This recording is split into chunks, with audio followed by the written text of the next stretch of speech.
Hello and welcome to this week's video. My name is Anuska Taylor. Thank you so much for joining me. It's great to have you here. And also Happy New Year, because this is my first video for 2025.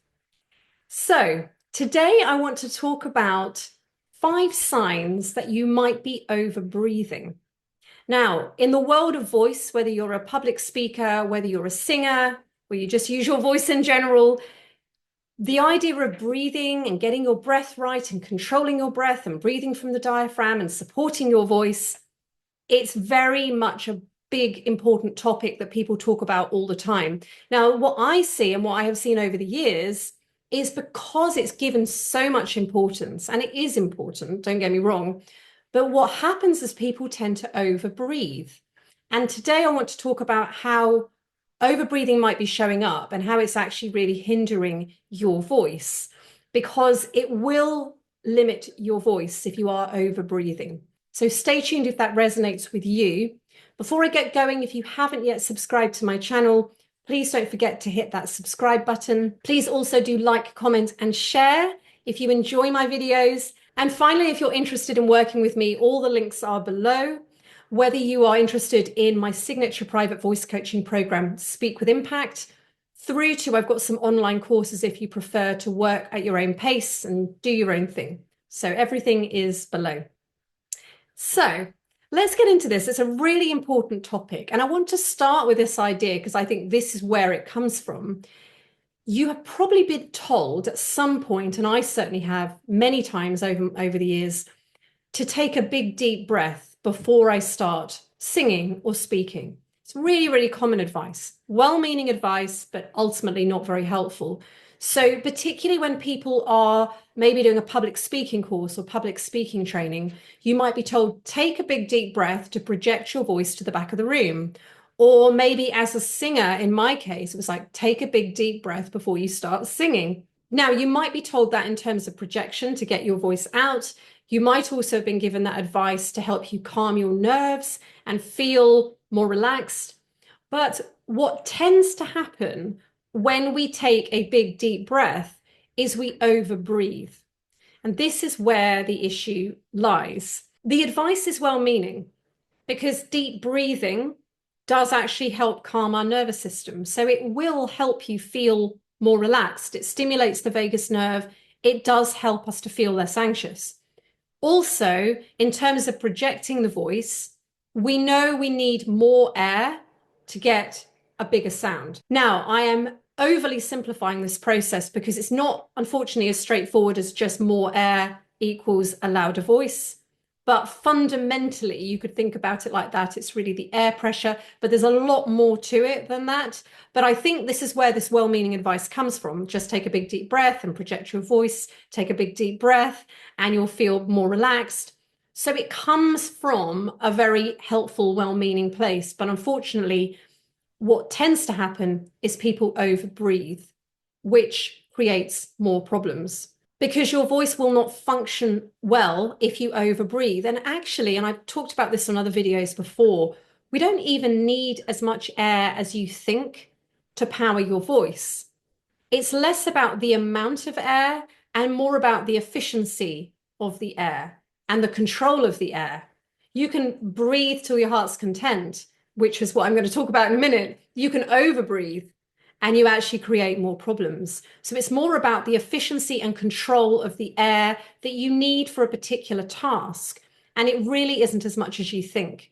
But I think this idea of breathing in the voice community, whether you're a speaker or a singer, is so over talked about that what happens is then people tend to overbreathe to sort of compensate because they think that more breath equals a better voice.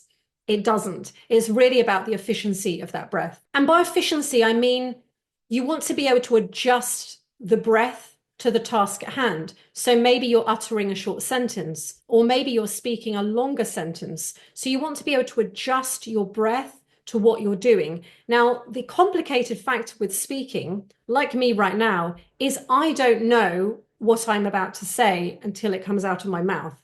So we have to learn how to manage our breath so that we can adjust that breath as we are speaking.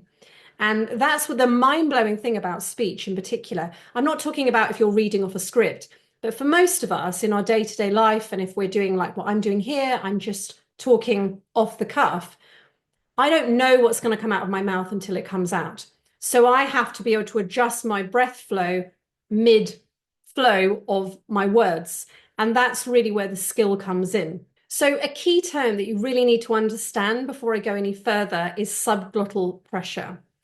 And I'm not going to get too technical. I'm going to keep this as simple as possible. But essentially, your vocal cords or vocal folds, as they're really known as, require a certain amount of air pressure to build underneath them, to set them in motion, to vibrate, to create sound waves. Now, if we have too much pressure, that's a problem. If we have too little pressure, that's a problem, which leads me into the 5 signs you might be overbreathing. So the first one then is breathiness or weakness. Now, there's lots of reasons for breathiness or weakness in the voice. So this isn't necessarily the reason, but it could be part of the problem. It could be part of why you're experiencing it. This is often when there's not enough subglottal pressure. So you've taken in a big deep breath, you've got a lot of airflow, there's not enough pressure underneath the vocal folds, and they just blow apart. And so all of this air comes out, giving you this breathy or this weak sounding voice.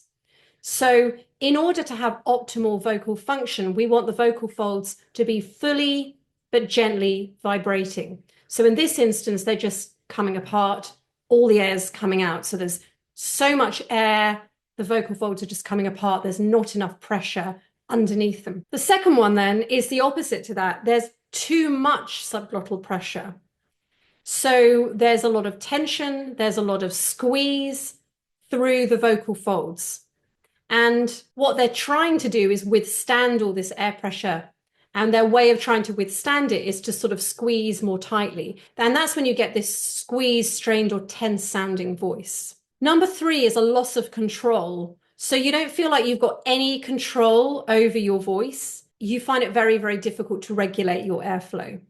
There's just too much airflow and you've got no control over it. Okay, so number 4 is running out of breath. Now you might think, what has running out of breath got to do with overbreathing? Surely if I'm overbreathing, why would I run out of breath?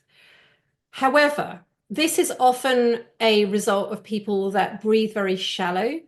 So they're breathing very shallow. They're taking a lot of air in, but it's all up here, but they've got no control over the exit of that air. So they breathe in and then all the air just comes out very, very quickly and they can't control its exit. And it's all very shallow and it kind of goes out as quickly as it comes in. So a little bit different to number 1 with the breathiness, because you don't necessarily have to be breathing shallow to have a breathy sounding voice. But this one often goes hand in hand with that shallow breathing. People tend to run out of breath. And so number 5 is dizziness or lightheadedness. Sometimes when people are over breathing, they can get very lightheaded because there are low levels of carbon dioxide.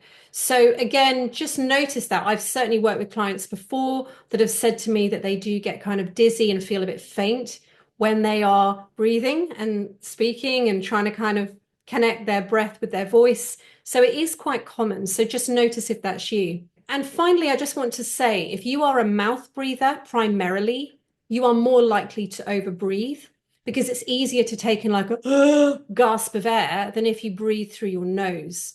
So this requires a little bit of training to start to train yourself to breathe more through your nose when you're speaking.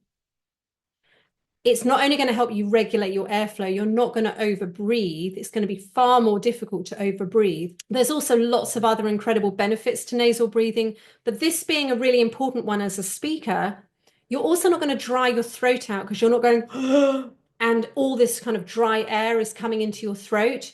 When you breathe in through your nose, primarily, not only can you regulate the airflow more easily, but you also are able to moisten the air as well. So really, really important more broadly from a voice perspective, but just notice that. Do you primarily breathe through your mouth? And see if you can start to bring more mindfulness.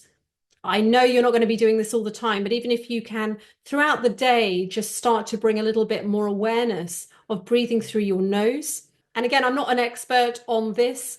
but I have heard taping your mouth at night can be really helpful to start to train yourself to breathe through your nose.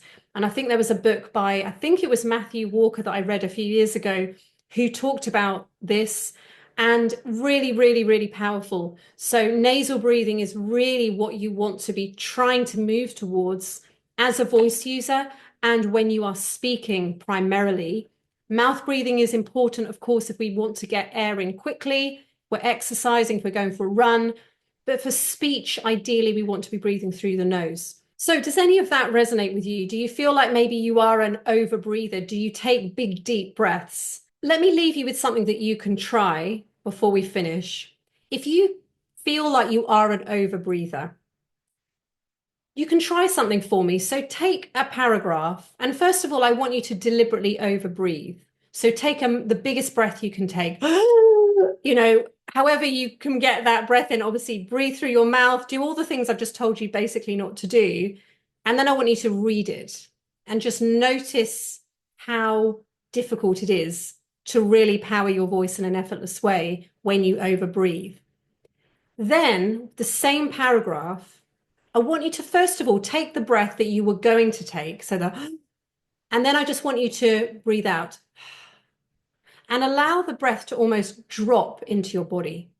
I know that might sound a bit weird. A lot of this voice work is quite abstract, but allow the breath to sort of drop. And then just take a comfortable, small breath, enough that you think will kind of get you through that sentence, and then read it again and notice the difference. You don't need as much air as you think. It's more about the efficiency of that air. So we want the breath to be driven from that deeper place, but we also want the body relaxed and open and soft. So we're not tensing through the neck, the shoulders, the hands. We want there to be a softness and an openness. So one of the easiest ways to get ourselves out of that place is to do that first of all, and then just allow the breath to drop and sink into the body. Soften the shoulders, soften the jaw. Now take a comfortable breath that you think is enough breath to get you through that sentence, that paragraph, whatever you're doing, and then speak it again. And I just want you to start to notice that you don't need as much breath as you think. It's more about where am I breathing from than how much air am I breathing. So I hope that has really helped. If you've got any comments or questions, please post them below. If I can help you and support you with your voice this year, I would love to. Please get in contact with me below, or you can leave a comment below and we can arrange a session. So thank you so much, and I'll see you next week.